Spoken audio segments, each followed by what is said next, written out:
A lot riding on this SpaceX Falcon 9 rocket for APL UW oceanographers Ale Chase and Peter Gaube. 2, 1, booster ignition. Full power engines and liftoff of the Falcon 9 and PACE sphere. PACE is a new NASA satellite. Stage 1 propulsion is nominal. Plankton, aerosol cloud, and ocean ecosystems mission. Payload separation confirmed. It will be observing the Earth globally, daily, using several different instruments to understand better the oceans and the atmospheres. The primary instrument aboard PACE, the Ocean Color Instrument, or OCI.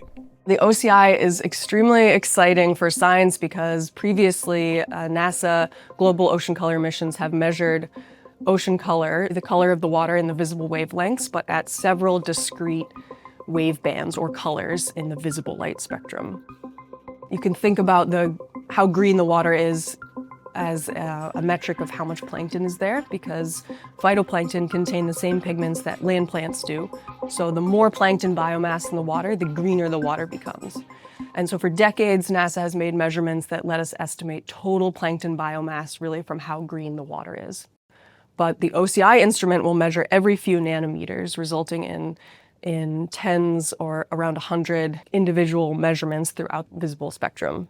With the OCI, we'll be able to parse out subtle differences in the greenish, bluish hues of the ocean that we haven't been able to do in the past. Different types of phytoplankton have different features in their spectral absorption signatures. And with more information from OCI, we hope to be able to tease out the presence of different major taxonomic groups of phytoplankton. 3, 2, 1, engine ignition, and the liftoff. Liftoff of SWOT, our first global survey of Earth's surface water to study how this ever-changing resource affects our climate.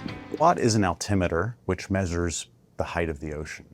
And from the shape of the sea surface height, we can estimate currents just based off of the slope of the sea surface height. Now that we have PACE launched at the beginning of 2024, we've kind of entered into a new era where we can really look at the role that currents have in the ocean, especially fine-scale currents, ones we haven't really been able to study before.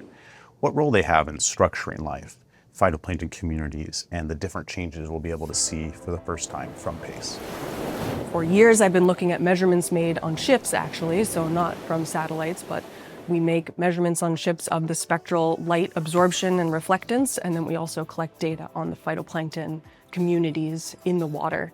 And by linking those two types of measurements, we start to develop algorithms and proxies so that we can understand what we expect to see in the water when we make a certain optical measurement.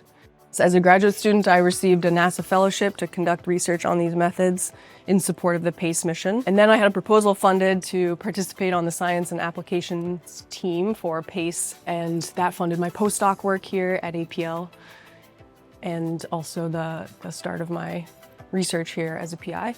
And then most recently, I've received funding through NASA for a proposal I submitted to support PACE mission validation. So for the next 3 years, I'll be leading a team of researchers who will go on ships and make measurements in the ocean at the time of PACE satellite overpass for direct comparison of the PACE products to what we measure in the ocean to help validate and evaluate the PACE products that I've helped to develop.